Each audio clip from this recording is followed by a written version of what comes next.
काट पीट कर देंगे बाद में सब। वैसे भी तुम लोग कहाँ देखोगे क्लास, तुमने तो पढ़ ली क्लास, सब डलती है देखो उसमें आप। अरे भैया क्या देखा फिर आप, बैलेंस है ही नहीं। आप कहीं कंपटीशन में हमारे यहाँ बैलेंस डाला जाता है, ऐसा भी लिखे है? है?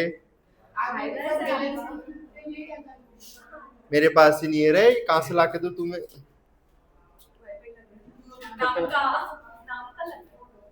लगा तो है ना है? बैलेंस की बात आगे बढ़ा दे, करते हैं यार। अब क्या सरकार है कांटेक्ट बैलेंस वालों से, तो अपन ने कल थोड़ी बहुत चर्चा कर ली थी, इसी के बारे में कीजिए ना। तो आज इसी के बारे में अपने को लिखना है। किसके बारे में? ये भी गुलाम वंश में ही है, अलग से नहीं आया है, ठीक है? तो लिखिए जरा। Balban, Balban was a famous king. यहाँ एक प्रसिद्ध राजा था। बलबन, बलबन के बचपन का नाम भूल मत जाना रे। बलबन के बचपन का नाम बहाउद्दीन।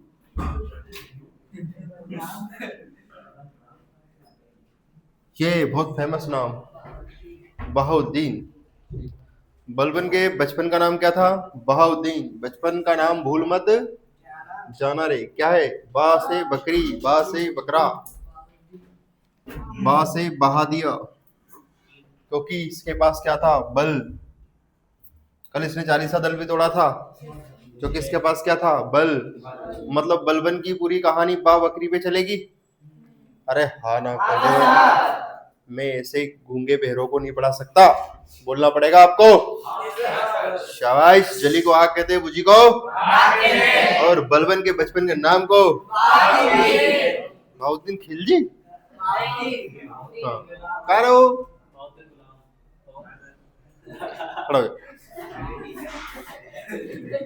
बता, इल्तुतमिश ने किस दल का गठन किया था? भूल गो तू, भूल गो? वाह यार बेटा, बैठ जा। तेरी कोई अंतिम इच्छा है ना? ठीक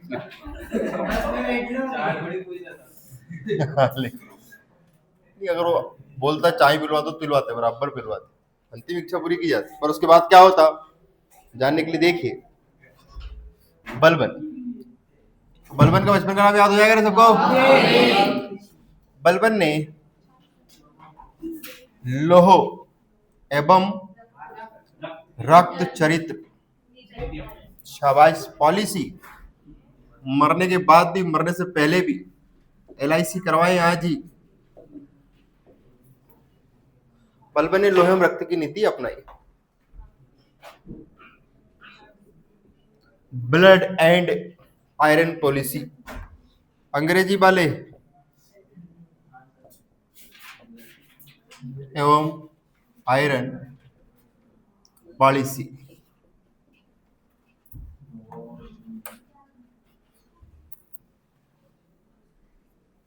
ये लिख लेना रहो। तलवार के दम पर शासन, ये कल भी मैंने लिखवा दिया वैसे तो, पर तुम एक बार और लिख लो। तलवार के दम पर।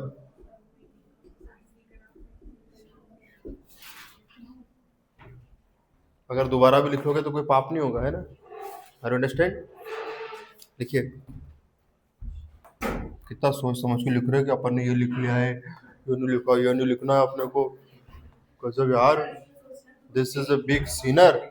अरे ढारन, अच्छे काम में क्या सोचना, लिखो। कितना खोपड़ा लगा रहे जबरदस्ती का, भगवान ने दिया तो है ही नहीं जो तू।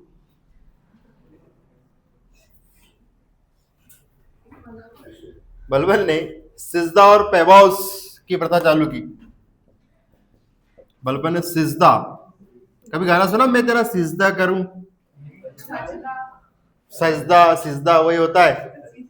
ये सब क्या है? जनरली उर्दू फारसी के शब्द हैं, इनमें हमें सूझ है। आपने गाना सुना, तेरे लस के कंवर? कहीं है वो लस के कंवर? कहीं लस के कंवर? कांदा।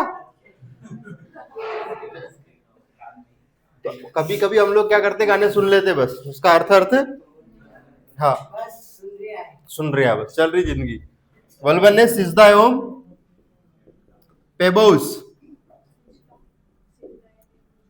पेबोस की प्रथा चालू की। बलबन अपने आप को भगवान की परछाई कहता था, जील इलाही। बलबन स्वयं को ईश्वर की क्या कहता था, परछाई, कि मैं ईश्वर हूं, और अगर मैं ईश्वर नहीं हूं तो मैं परछाई हूं उनकी, है ना। मैं तुम्हारे साथ चलूंगा तुम्हारी परछाई की तरह, है ना, और धूप आने पर मैं हट जाऊंगा। बलबन स्वयं को कि छाव आने पर हट जाऊंगा, धूप में तो परछाई बनती है। तो बलबन स्वयं को क्या कहता था, ईश्वर की परछाई। जील ए इलाही।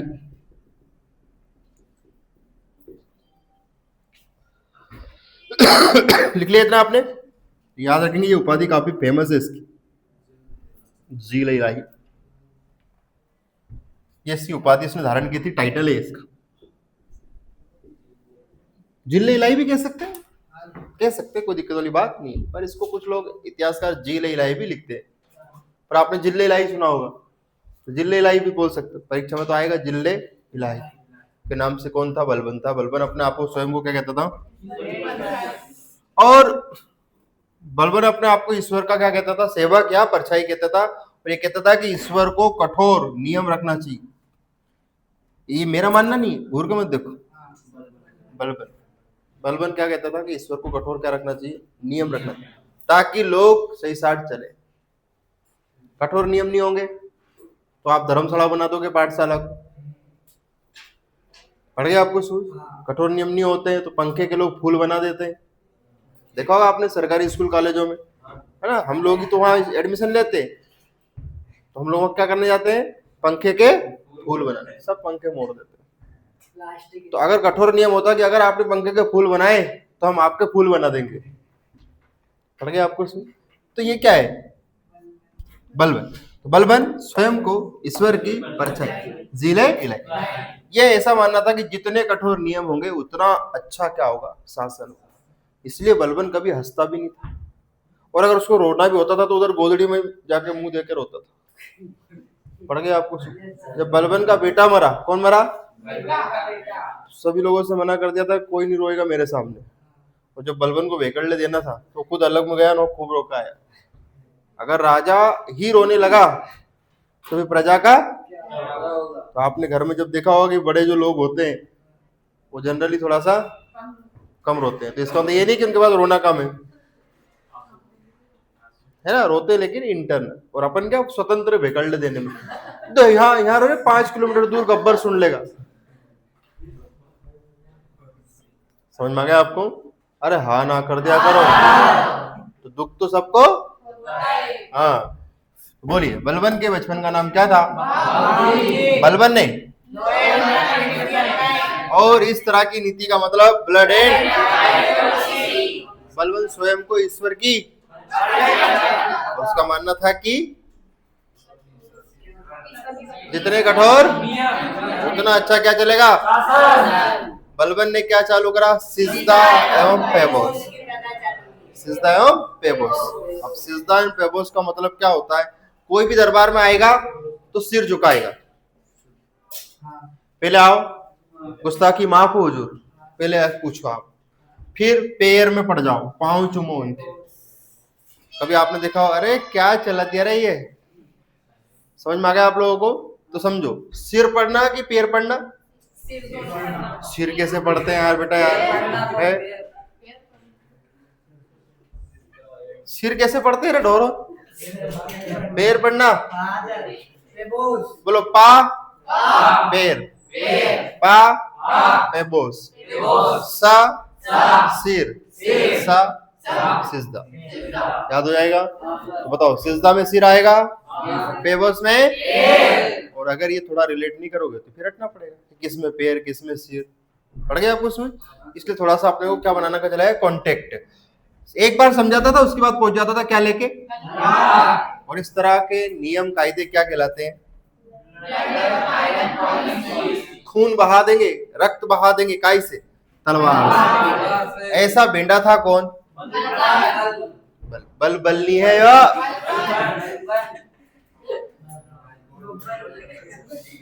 तेरे को शराब दे दूंगा, रहो, तेरी लगन नहीं हटेगी। सिस्टर पेपर सीख गए? अरे बोलो रे, याद हो जाएगा। देखो बलबन, कल भी लिखवाया था इसके बारे में। बलबन ने कल भी लिखवाया था मैंने, चालीसा दल का दमन किया। और कैसे किया था बताओ जरा। और बताओ अकबर स्वयं भी क्या था? स्वयं भी चालीसा दल का, बोली बेटा क्या था? सदस्य था। और सारे सदस्यों को इसने क्या दे दिया था? जय। कुछ लोगों ने कल गणित लगाया था कि 1 बज गया तो 39 आएंगे। खोपड़ा तो है नहीं, फिर भी लगा ले तो अच्छी बात है। ये तत्व समझ में आ गया डोरोन? All door clear? शाबाश। तो ऐसी कहानी किसकी चल रही है अभी? ये लिखो, बलबन ने नवरोज का त्योहार प्रारंभ किया या करवाया। नवरोज का त्योहार प्रारंभ करने वाला पहला दिल्ली सुल्तान बलबन। बलबन के पास बल है, कुछ भी कर सकता है। नवरोज ईरानी त्योहार है। नवरोज ईरानी, ईरान का पुराना नाम फारसी त्योहार है।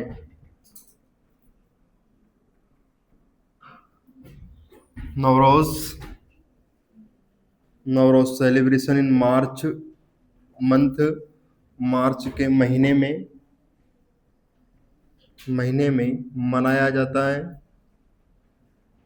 एरू मेरू पूछे कि किसके एरू मेरू, याद रखेंगे अबाउट 21 मार्च। भारत में ईरानी त्योहार मनाया जाता है और उसको किस नाम से मनाया जाता है? नवरोज के नाम से।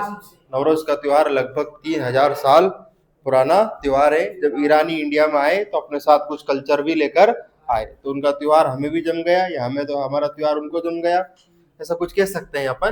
तो जब उनका त्योहार हमें जम गया तो हमने भी फिर कौन सा त्योहार मनाना चालू कर दिया था? नवरोज। तो क्वेश्चन आएगा कि नवरोज का त्योहार किसने भारत में चालू करवाया था? जोर से बोला करो। किस दिल्ली सल्तनत के सुल्तान ने हंसने और रोने पर रोक लगा दी थी? पड़ गया आपको सूझ? मेरे सामने कोई नहीं रोएगा, जिसको रोना है जाओ गोदड़ी लेके रो के आ जाओ। समझ में आ गया आप लोगों को? तो लिखिए, बलबन ने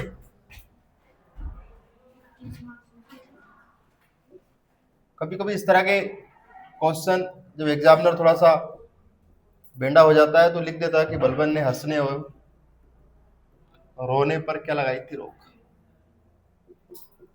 जिसको रोना है जाओ गोदड़ी लेके रो के वापस आ जाओ, रोता हो मुंह मुझे मत दिखाओ। पड़ गया आपको सूझ? तो इस तरह के काम किसने किए थे? बलबन ने। बलबन ने राजत्व का सिद्धांत अपनाया।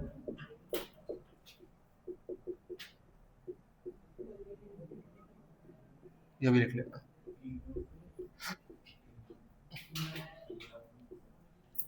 बलबन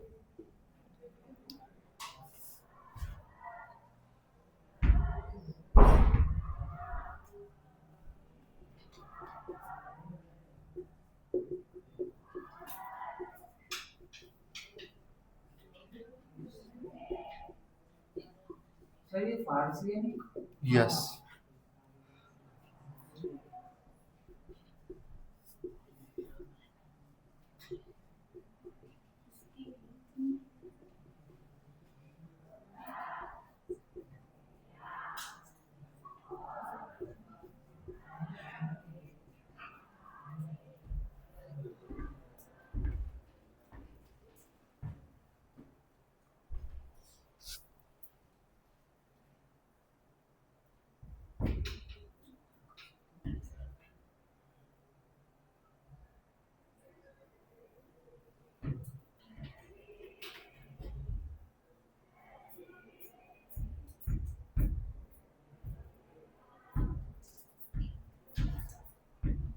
ठीक है।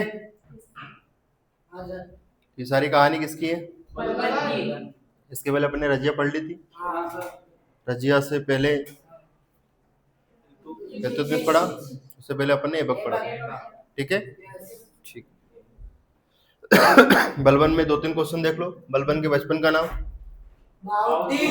बाहुती, बा से बल, बा से बाहुती। ठीक है, बलबन के पास बल है, इसलिए हमेशा बात काहे की करेगा ये?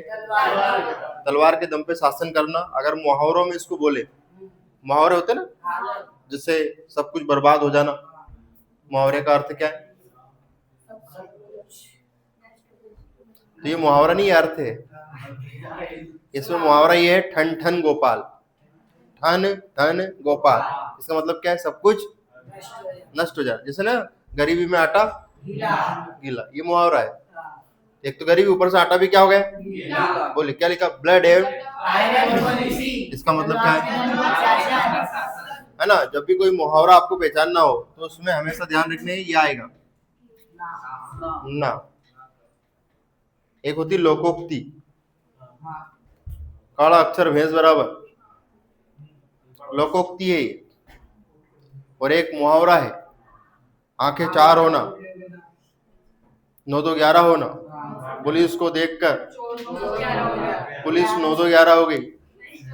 हाँ सॉरी, हाँ आई भाई आई, आराम से आया करो, भूकंप की तरह मत आया करो। ऊंट के मुंह में जीरा, ठीक है। ब्लड एवं बलबन ने, बलबन स्वयं को ईश्वर की झील इलाही। आप किसके किनारे खड़े थे? झील के। और झील में आपने अपनी क्या देखी? परछाई। तो कहीं ना कहीं झील में परछाई देख लेना। और परछाई किसकी दिखी आपको? नवरोज का त्योहार, नवरोज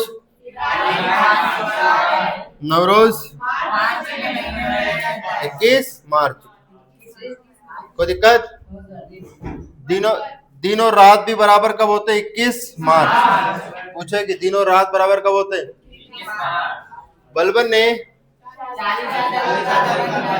नष्ट किया, स्वयं भी था। और इसके बाद अंतिम सुल्तान कैमुर्स का आगे मुड़ नहीं हुआ, ऐसे याद रखें। कैमुर्स का आगे मुड़ इसलिए वहीं से मुड़ गया। कैमुर्स का आगे मुड़ इसलिए वहीं से, और जब वो वहीं से मुड़ गया तो वही कहलाया। तो बताओ किसका आगे मुड़ नहीं हुआ? कौन आगे जाने से मुड़ गया? जो मुड़ गया वो क्या कहलाया? याद हो जाएगा। गुलाम का पहला ऐबक, अंतिम पहला, अंतिम पहला, अंतिम। याद हो जाएगा, कोई दिक्कत? और जब कैमूर से हत्या करेगा जलालुद्दीन खिलजी। कौन करेगा? और आने वाला वंश कौन सा है? खिलजी। कोई दिक्कत? ये कौन सा था? आने वाला लिखिए, हेडिंग खिलजी वंश। जब तक आप लोग ये पढ़ लिए, हाँ बोलिए। ये फोटो खींचना है, मैं भी आ जाऊंगा, देख ले आ रहा हूँ। ठीक, रुक जाओ, ये पोछा साइड में कर लो। ठीक, स्टोरी डाली तो मैं पोछे। ये हो गया कंप्लीट।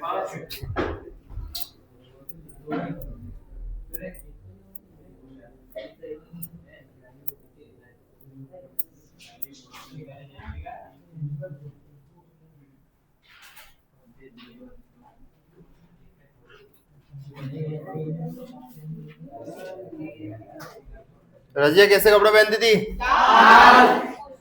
इसकी रील भी डाली थी मैंने एक। हाँ, अब और कहीं करो, अक्सर करो। इतनी देर से कहीं कर रहे थे यार? अच्छा, गुलाम बेटा यहाँ से चालू हुआ था 2006।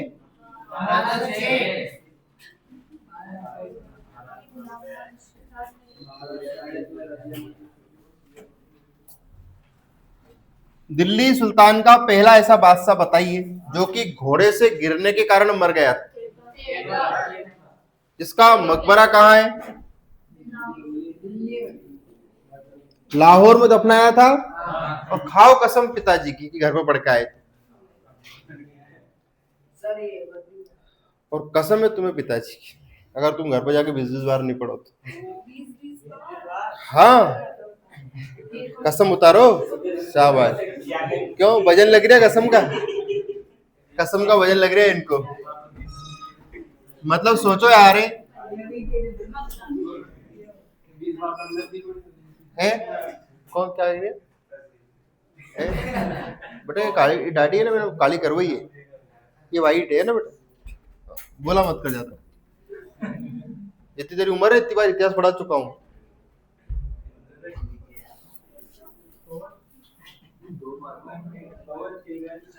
दो 2012 से 2026 कंटिन्यू इन इतिहास। बात समझ में आ गई बेटा? तो ये कोई डेमो टीचर नहीं जो डेमो देना आया, ठीक है, लिख आगे। बात समझ में आ गई बेटा? ठीक। आज हम लोग बात करेंगे अब आगे खिलजी वंश की। किसके बारे में? कोई दिक्कत याद तक? पढ़ी लो खिलजी।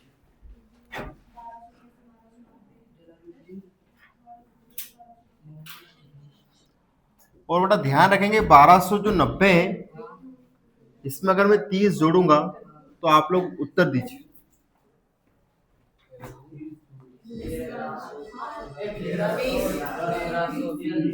लिख लो खिलजी, खिलजी।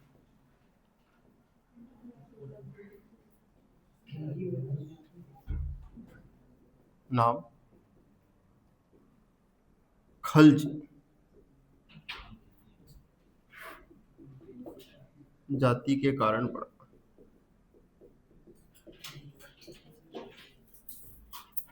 खिलजी वंश का नाम खलजी जाति के कारण पड़ा।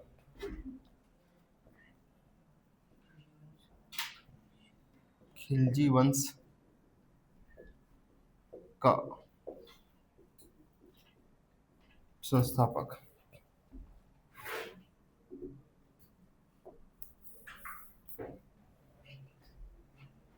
जलालुद्दीन फिरोज खिलजी।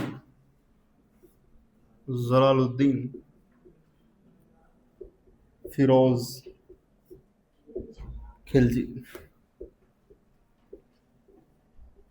था, ऐसा लिखेंगे,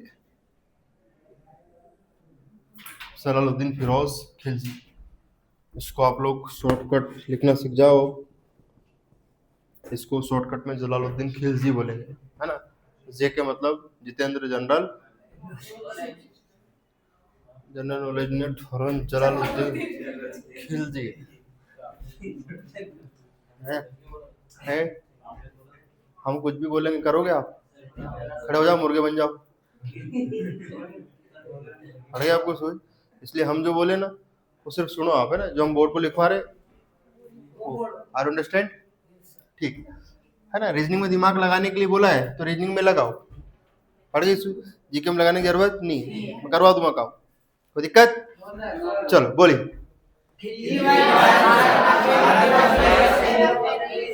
जोर से बोलने में क्या शर्म आती क्या?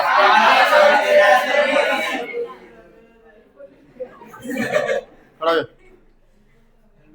खड़ा हो जा। कौन बोला? कौन बोला? तो बोला कौन था आखिर? कौन बोला? बताओ। आगे बोला था, जाओ बाहर क्लास घूम का, थोड़ा टाइम हो गया तेरा। चलो, खिलजी वंश का संस्थापक 1290 याद हो जाएगा? कोई दिक्कत?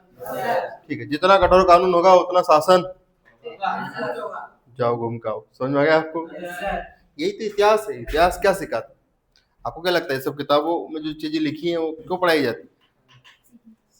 अगर हम ही लागू नहीं करेंगे तो आज बलवन मुझे बनना पड़ा। खड़ा हो जाओ।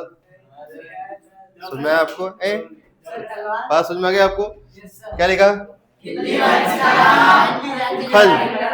मैंने आपको एक स्थान बताया था, गजनी अफगानिस्तान में है, बोलो हाँ। मैंने आपको गोर स्थान बताया था, गोर एक पहाड़ी बताई थी, स्थान बताया था, वहां के लोग गोर गिलाए और उसी वंश के लोग आगे गोरी बने, बताया था। अब खिलजी वंश का संस्थापक कौन था? अब ये खल्ज जाति के थे। अब देखा जाति के हिसाब से लोग अपना सरनेम बना लेते हैं। खल्ज वाले क्या कहलाए? खिलजी कहलाए। कोई दिक्कत? तो बोलिए who is founder of Khilji वंश? और मैंने आप लोगों को बताया भी था कि एक जलेगा तो दूसरा खिलेगा, और दूसरा खिलेगा तो ये जलेगा। तो देखो ये खिल खिला रहा है, तो ये जल जला रहा है। पड़ गया आपको सोच? अगर आप ज्यादा हंसोगे या फिर आपको लग जाएगा कि पड़ोसी ज्यादा सुखी है, तो आप उसकी सुखी होने का कारण ढूंढोगे और फिर आप उसमें भी क्या लगा दोगे, और अगर आप नहीं लगाओगे तो वो लगा देगा। पड़ गया आपको? तो जब भी आपको हंसना हो तो उधर गोदड़ी लेके जाओ, बलबन। ऐसे हर कभी नहीं हंसना है ना, बहुत जोर जोर से। अपने लोगों में बहुत भयंकर हंसी आ रही, जाओ गोदड़ी लेके। पड़ गया आपको? सुन, ज्यादा हंसोगे तो लोग आपकी हंसी का कारण ढूंढेंगे, और थोड़े दिन बाद वही हंसी आपकी बर्बादी का कारण बनेगी। समझ में आ गया? तो इतिहास इसलिए पढ़ाया जाता है ताकि भूतकाल में कोई गलतियां हुई हैं तो उनसे आप सुन के भविष्य में गलती, और उसके लिए आप वर्तमान में तैयार रहो। इसीलिए क्या पढ़ाया जाता है? इतिहास पढ़ाया जाता है कि जो गलतियां हुई हैं उनसे हम सीखें और उनके परिणाम हमें भविष्य में भोगने, उसके लिए हमें कहाँ सुधरना पड़ेगा? वर्तमान में। और उसी का नाम क्या है? इतिहास। याद करो, मैंने आपसे बोला था कि पृथ्वीराज चौहान ने पहली बार किसको हराया था? गौरी को। तो मैदान जंग में पड़ा हुआ था कौन? पृथ्वीराज चौहान ने कहा था कि हम निहत्थे लोगों के ऊपर वार नहीं करते, और वही फिर बर्बादी का कारण बना। तराइन के दूसरे युद्ध में आता है कौन? गौरी। आता है जिम करके, बॉडी बना के आता है। तो दूसरे युद्ध में किसकी हार होती? पृथ्वीराज चौहान की। जब भी इस तरह मौका मिले तो दुश्मन को छोड़ना नहीं। समझ में आ गया आप लोगों को? तो ये वाली कहानी लिखो आगे। जलालुद्दीन फिरोज खिलजी, जलालुद्दीन फिरोज खिलजी। और मैंने इसका शॉर्टकट क्या लिखवाया था आप लोगों को? जेके। शाबाश, जेके। और जलालुद्दीन फिरोज खिलजी का आएगा एक बहुत ही स्मार्ट भतीजा, और उसी के साथ वही आगे जाके बनेगा दामाद। भतीजा वर्सेस दामाद। इस्लाम में क्लोज रिलेशन हो जाते हैं, आप लोगों ने सुना होगा, है ना? तो इसीलिए भतीजा ही आगे जाके क्या हो गया? दामाद हो गया। अब कौन है वो, तो जानने के लिए देखिए जलालुद्दीन फिरोज खिलजी। ए बेटा मत करया कर यार, घर परिवार वाला कैसा है, क्लास में बताया कि को रोटी पटक जाएगा। जलालुद्दीन फिरोज खिलजी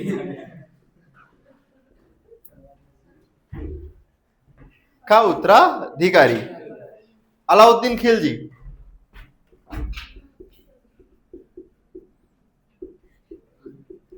तुम लोगों की इच्छा तो बहुत होती होगी मस्ती करने की, पर लोट नहीं मार सकते आप इस क्लास में। बस तुम्हारा बस नहीं चले, नहीं तो तुम्हें ना धर्मशाला बना दो इसको। हाँ बस धर्मशाला है ना? अरे हमारा तो कुछ और मन करता, धर्मशाला तो तोड़ दे ना इसको। पहली बार तो पढ़ाई में मन लग रहा है, डोरन पढ़ लो। कहाँ है? जलालुद्दीन फिरोज खिलजी का उत्तराधिकारी अलाउद्दीन खिलजी। अब इसको शॉर्टकट देख लो रे, बोलिए जेके, और जे के बाद आएगा एक के, लिख लो। तो ये सब लंबी रामायण अगर याद नहीं रखो तो बस 2 वर्ड याद रख लेना, जनरल नॉलेज, एक के। AK-47 कर लो, और AK-47 से उड़ा देगा कौन? अलाउद्दीन खिलजी। किसको? तो बोलो किसने किसको उड़ा दिया? AK-47 से जेके को। क्या जम्मू कश्मीर? जम्मू कश्मीर दिख रही तुम्हें वो? लिखो जेके की हत्या, जेके की हत्या एके ने की।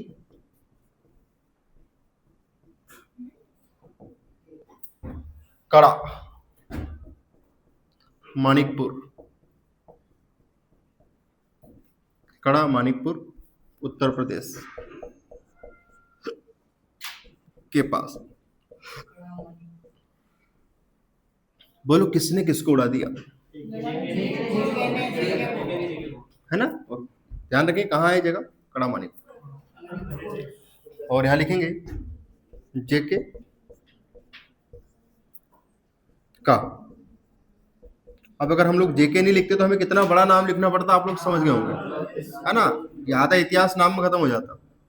जेके का उत्तराधिकारी एके था। तो आपकी नेक्स्ट जो हेडिंग होगी अलाउद्दीन खिलजी। देखो नहीं पढ़ के जाओगे तो अपन खिलजी वंश में ये जरूर लगा के आएंगे, बल्कि फाउंडर कोई और ही है, ध्यान रखेंगे। ये इसका भतीजा और दामाद।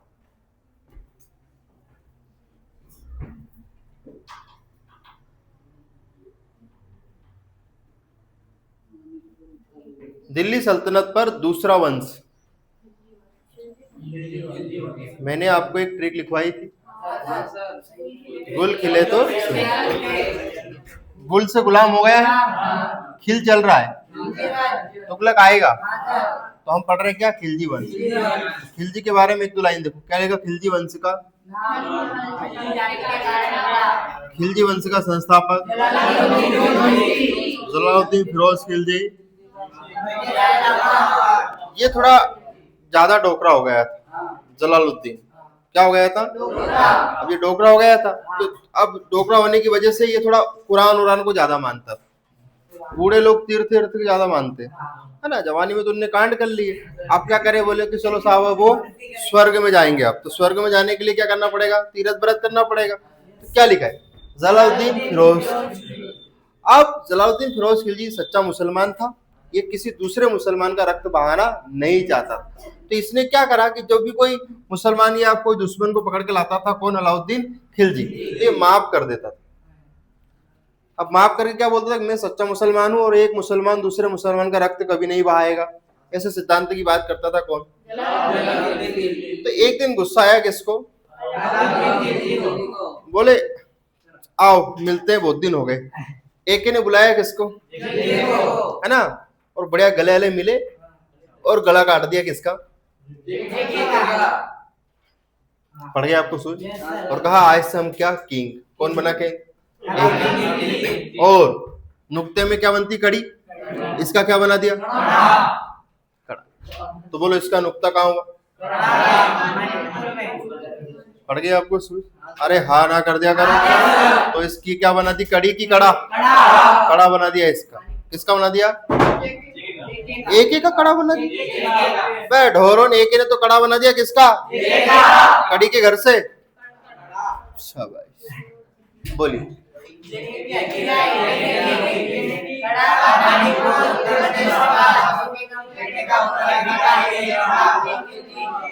याद हो जाएगा, कोई दिक्कत, पढ़ लो इतना, पूछ लेते हैं।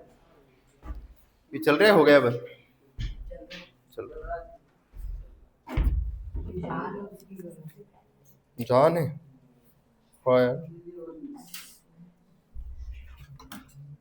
अब बोर्ड पे कौन आएगा, अलाउद्दीन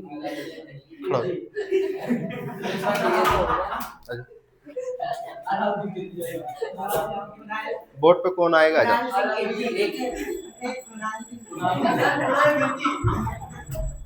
बताओ इनको, जलालुद्दीन के बारे में बताओ, पोछा लगाओ।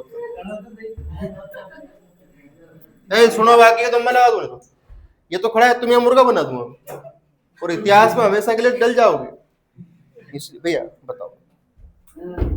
जलालुद्दीन खिलजी वंश का संस्थापक था और इसका भतीजा इसका दामाद बना और उसका नाम अलाउद्दीन खिलजी है। और जलालुद्दीन खिलजी का उत्तराधिकारी अलाउद्दीन खिलजी है। किसने किसकी कड़ी बनी बताओ, जलालुद्दीन खिलजी ने अलाउद्दीन खिलजी ने जलालुद्दीन कड़ी मानिकपुर में मारा। कड़ी मानिकपुर में मारा। बड़ा मानिकपुर में। हाँ, शाबाश शाबाश शाबाश शाबाश। अब आपको क्या लग रहा था कि उसकी यहाँ आके बेइज्जती हुई? वो यहाँ आके बोलना सीख गया और 10 20 25 लोगों में अपनी बात रख। मतलब आपने इसमें ये चीज भी सीख ली है, ये भी एक स्किल होती है कि 8-10 लोगों में अपना मुंह कैसे खोले। बहुत सारे लोग ये बोलते तू कह दे तू कह दे तू कह दे। जैसे किसी से कुछ बात बोलनी हो ना तो अपने दोस्तों से बुलवाते हैं, है ना, कि मार पड़ेगी तो इसको ऐसे। तो बोलिए यहाँ हम लोग क्या पढ़ रहे हैं? अलाउद्दीन खिलजी। लिखिए, मतलब खिलजी में सबसे ज्यादा फेमस कौन हुआ? तो बस फाउंडर याद करेंगे, किसने किसको मारा, उसके बाद आगे बढ़ जाएंगे और सीधी हमारी ट्रेन किसके ऊपर रुकेगी? तो मतलब खिलजी में ज्यादा फेमस गुलाम में ज्यादा फेमस ऐबक रहा। ऐबक से थोड़ा आगे बढ़े तो रजिया रही। रजिया में इल्तुतमिश थोड़ा डाउन हुआ, फिर थोड़ा वापस उड़ गया बलबन।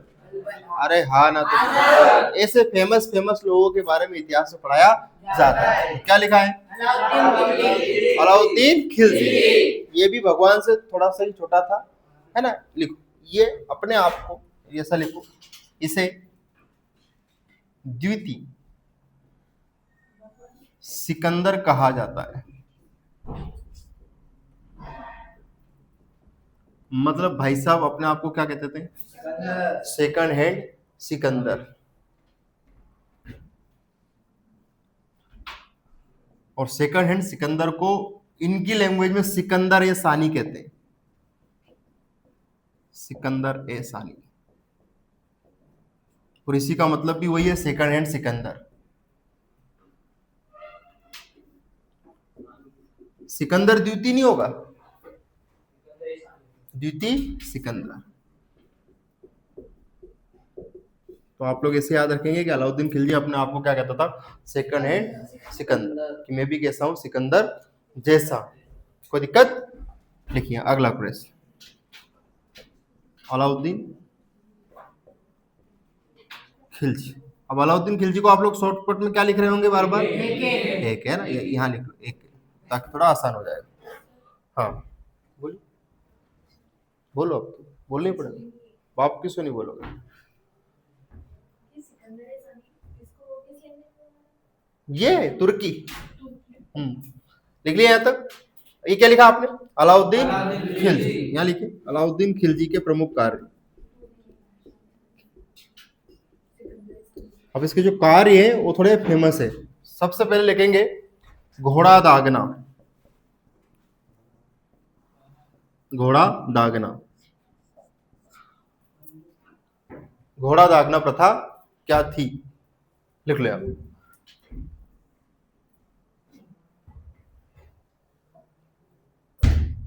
लिख लिया आपने? क्या लिखेंगे अगला कार्य इसका? ये लिखिए मुखौटा या हुलिया लिखवाना। मुखौटा हटा दोगे, कोई दिक्कत वाली बात नहीं, आप ऐसे लिख लो हुलिया लिखवाना।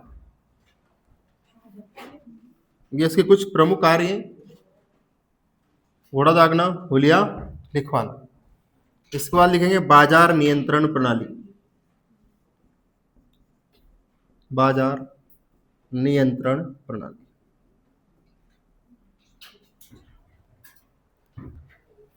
लिखा आपने? और बाजार नियंत्रण प्रणाली क्या थी, कोई बता सकता है? सबसे पहले तो इसने बाजार को क्या करा? नियंत्रण करा। बाजार में बहुत ज्यादा ठगी चल रही थी। क्या चल रही थी? और इस ठगी प्रथा को समाप्त करने के लिए अलाउद्दीन खिलजी ने कौन सी प्रणाली लेकर आया? बाजार। ठगी मतलब कम तोलना। ठगी मतलब जो भी दुकानदार कम तोलता था तो अलाउद्दीन खिलजी ने साफ कह दी थी कि जो जितना कम तोलेगा उतना उसके ऊपर उतना मांस चढ़ाया जाएगा। आपने 100 ग्राम कम तोला, 100 ग्राम मांस आपके शरीर में से निकालेंगे और चढ़ा देंगे। तो कोई भी दुकानदार कम, बात समझ में आ गई आपको? और इस तरह की मेथड क्या कहलाई? बाजार नियंत्रण प्रणाली। इससे दुकानदारों के अंदर क्या बैठ गया? भय बैठ गया कि भैया कुछ भी हो जाए पर कम। तो ऐसा भी हो सकता है कि थोड़ा साथ में एक्स्ट्रा भी रख के देते थे, कि कभी घर पे जाके तोलो और कम निकले तो भाई साहब ये साइड से चढ़ा लेना। समझ में आया? क्योंकि अगर क्या निकला तो फिर देख लो आप, 100 ग्राम कम चीठी अंगली गायब, 200 ग्राम कम अंगूठा गायब, 500 ग्राम कम पंजा गायब, पड़ गया आपको। तो 1 किलो कम हाथी और 1 कुंटल कम तो पेट। भिंडिया बोलिए, इसे सिकंदर है सर।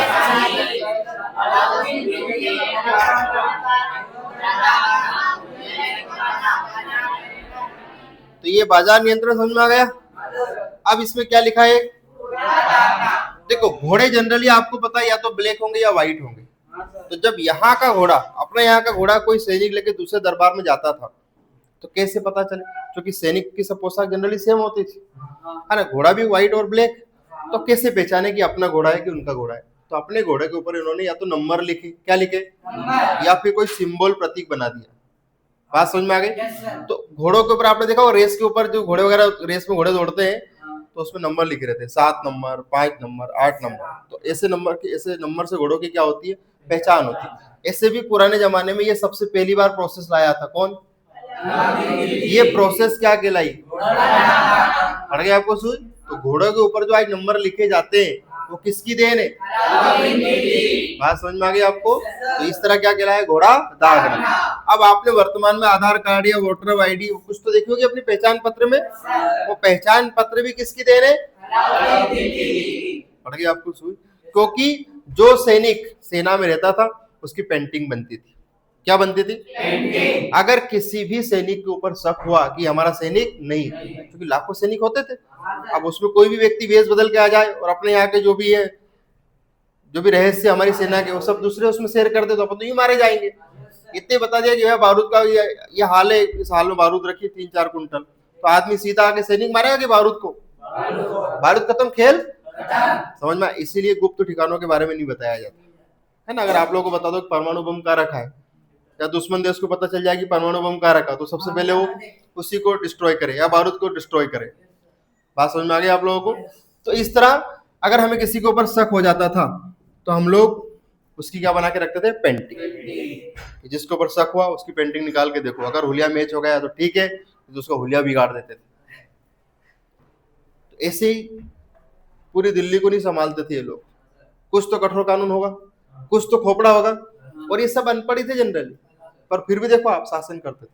तो शासन किताबों से नहीं करते, इनके बाप दादा उन शासन करते आए थे तो उनसे सीखते आए थे।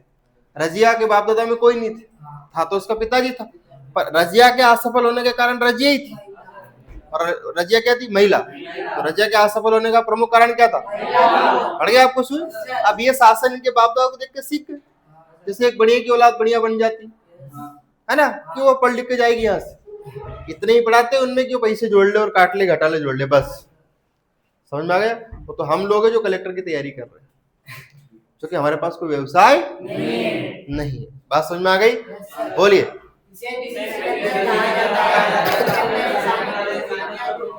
घोड़ा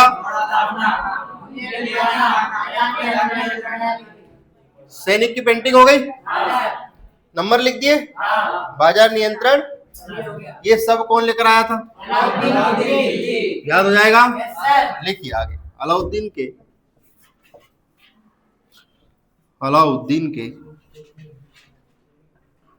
के प्रमुख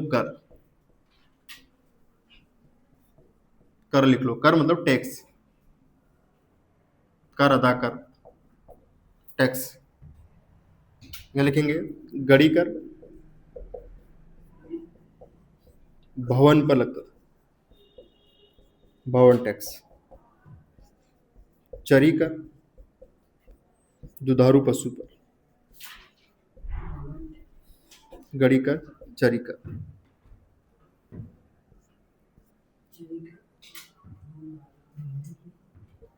खुम्स कर, लूट के माल पर। ये इसके प्रमुख क्या है? कर, याद है। खुम्स लूट के माल पर।